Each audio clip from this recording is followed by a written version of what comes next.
An invitation from the German Marshall Fund is always a pleasure, not least because of the origins of this organization ground any discussion in pragmatism and reality. And current events certainly remind us of the necessity for pragmatism. Understandably, all eyes are on the situation with Russia and the Ukraine. And while I don't intend this to be the locus of my speech, clearly the topic of European energy involves a significant relationship with both countries. Recent events have challenged important international principles and agreements. That is clearly a matter for government-to-government action and does not fall under the purview of businessmen and women.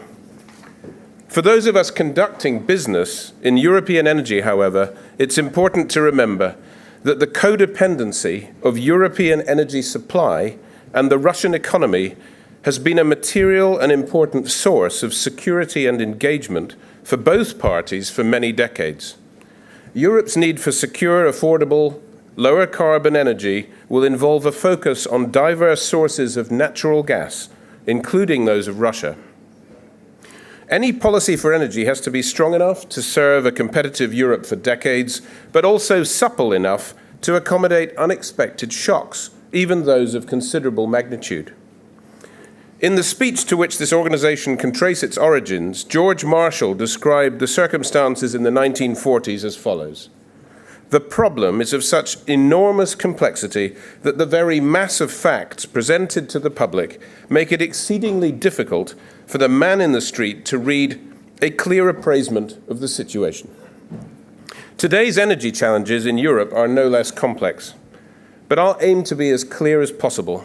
First, by setting out the global energy context, then identifying the European challenges posed by that global context, both in terms of economics and energy, then by examining the current focus of EU energy policy, and finally by explaining what I see as the priorities for energy policy in Europe. Starting then with the global context. The first thing to say is that energy demand continues to increase. Not quite as steeply as over the past 2 decades, but still substantially. At BP, our latest energy outlook forecasts a global increase in primary energy demand of 1.5% a year, amounting to a 41% rise by 2035, and despite a 36% reduction in the amount of energy per unit GDP. That's the equivalent of adding another US and another China to global consumption, or 3 European unions. But the pattern of demand will look very different. Fully 95% of the increase in demand is going to come from the rapidly industrializing non-OECD countries, led by China and India. Demand for oil will grow the slowest at 0.8% a year, gas the fastest at 1.9%, and coal in between at 1.1%. In terms of meeting that demand, we expect oil, gas, and coal to converge on equal shares of the energy market at 27% each by 2035. Non-hydro renewables are set to grow the fastest of all, but from such a low base that we forecast they will still only contribute 7% of the total global energy mix by 2035. This, of course, raises questions about CO2 emissions and sustainability. Our BP outlook projects global CO2 emissions rising by 29% by 2035, with all the increase coming from developing countries, more specifically from growth in coal use in industry in China, where emissions are already 2.3 times those of the EU. In striking contrast, the EU emissions today represent around 11% of the world's total, and we expect that to decline to 7 or 8% by 2030, by which time India alone will emit more CO2 than all 28 EU members combined. The European Union's emissions are now at pre-1970 levels, down over 17% from their 1979 peak. And US emissions are down below 95 levels. Both the EU and the US have improved energy efficiency, and both have reduced the volume of coal they burn. But then the paths diverge. The US has seen a major switch from coal towards gas in power generation and now gets 30% of all its energy from gas compared to 24% in the EU. That change has largely come about through technology and the operation of the market, benefiting taxpayers and consumers. By contrast, the EU's approach has included a major focus on renewables, with the result that it now gets 6% of its energy from renewables compared to 2% in the United States. Yet in the short term, switching from coal to gas is a more powerful lever for emissions reduction than ramping up renewables.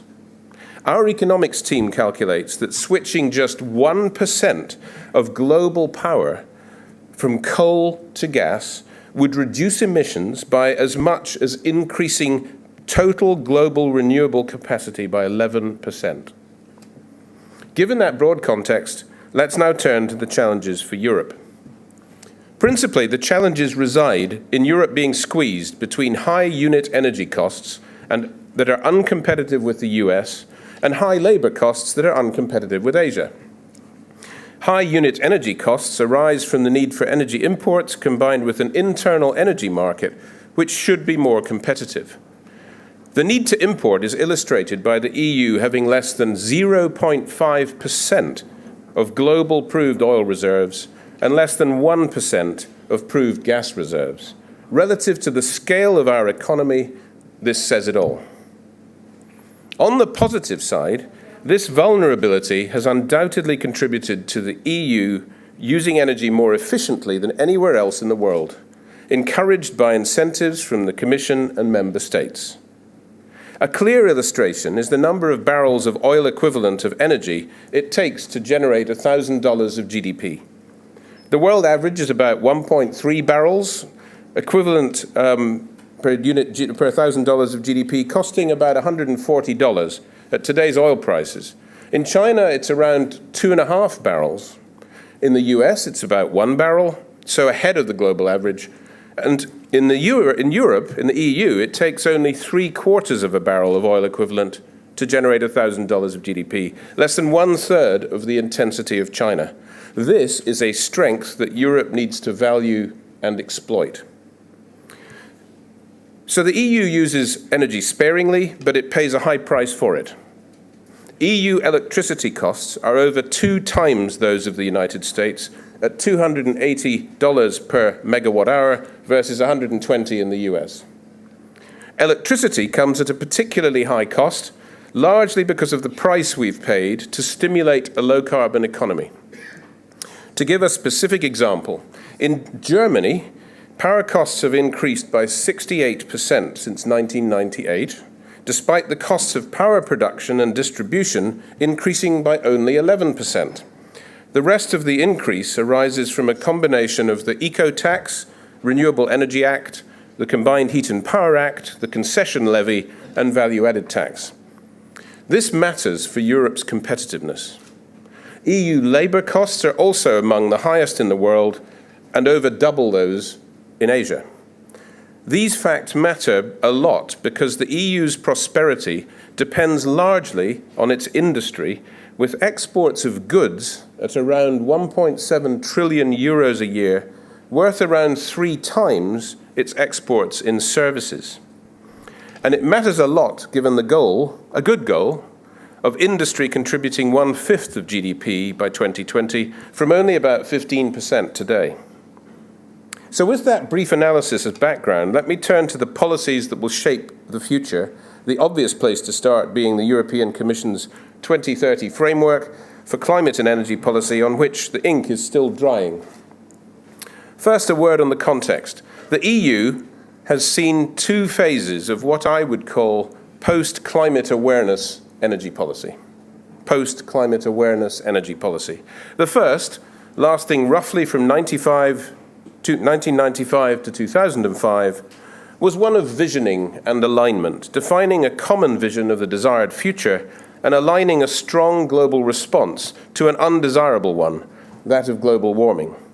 The second phase, from 2005 to 2015, and now coming to a close, has been one of greater understanding and experimentation with policies, notably the emissions trading system and targets for renewable energy and energy efficiency. The third phase, for the decade to 2025, needs to build on the first two. It also needs to be a phase of pragmatic action. In this context, the 2030 framework is in many ways a positive step forward.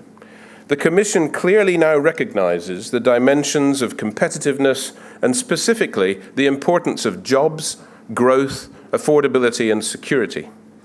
The target to reduce greenhouse gas emissions by 40% on 1990 levels by 2030 is an ambitious one. BP supports having a clear objective, but we are concerned that the goal should be first, be proportionate, given the EU's small share of global emissions, and second, be realistic, given the imperative for competitiveness. We continue to support strongly reliable forms of carbon pricing and believe that if the ETS can be implemented effectively in conjunction with a single overarching goal, it should not be necessary to have separate targets for renewable energy and energy efficiency. These are important components, but they should not represent competing ends in themselves. Perhaps the most important thing we now need is an aligned high-level energy philosophy, which should be agreed by the Council of Ministers and based on everything we've learned over the last 20 years.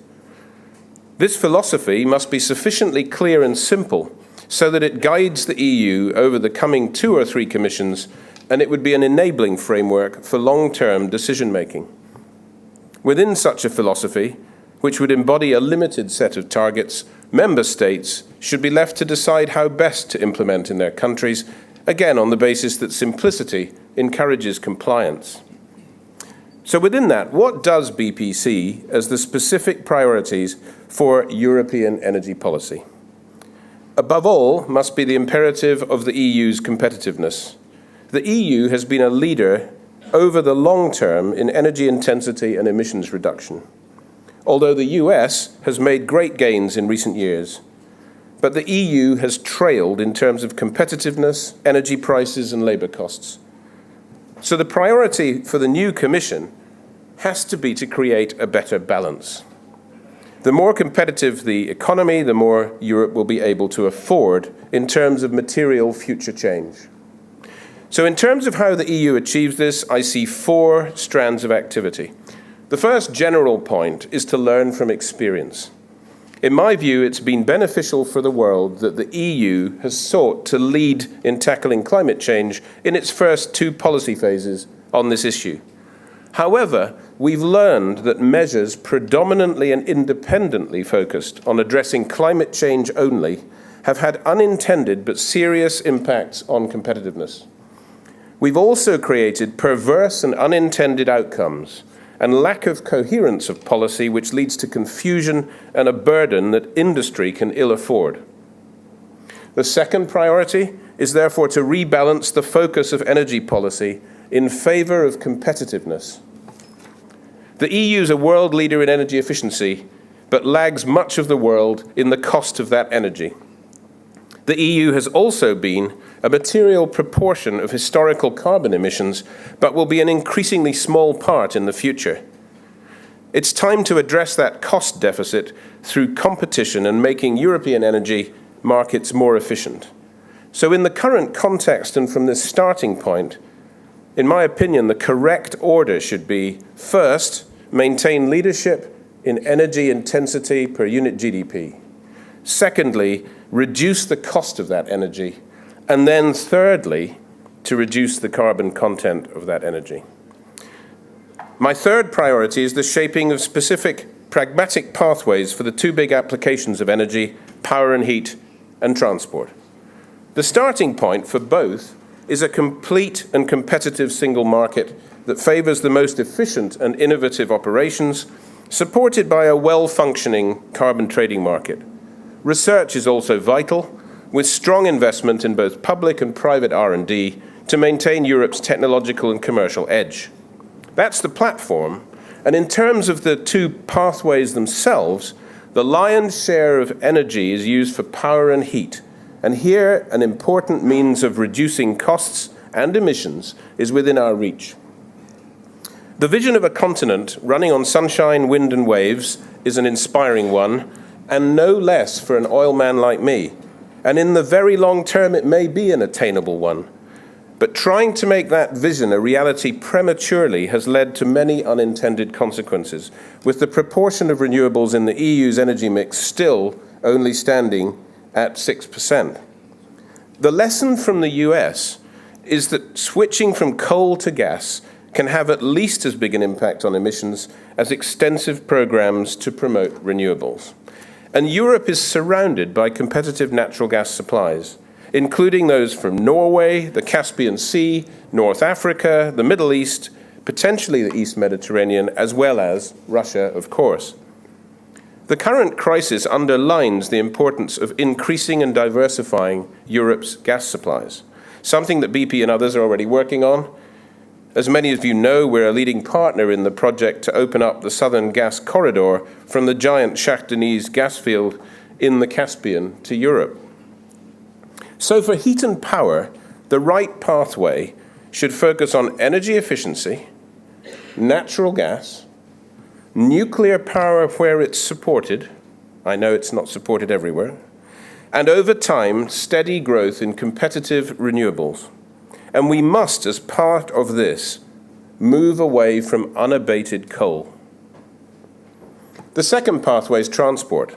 Battery electric vehicles have potential, but realistically will only be deployed at scale when low-level pollution is addressed, the power grid is decarbonized, and when there's a demonstrable saving in total energy use over a significant distance. This will also require some breakthroughs in battery technology. The pragmatic transport pathway is that of continued improvements in fuel economy through downsizing, boosting, and hybridizing internal combustion engines, and by increasing the use of competitive biofuels. So that brings me to my fourth and final priority, which is for Europe to not only learn from other regions, but to use its capability in international relations to mutual advantage. One substantial and specific contributor to this process should be the Transatlantic Trade and Investment Partnership, or TTIP, which is now taking shape.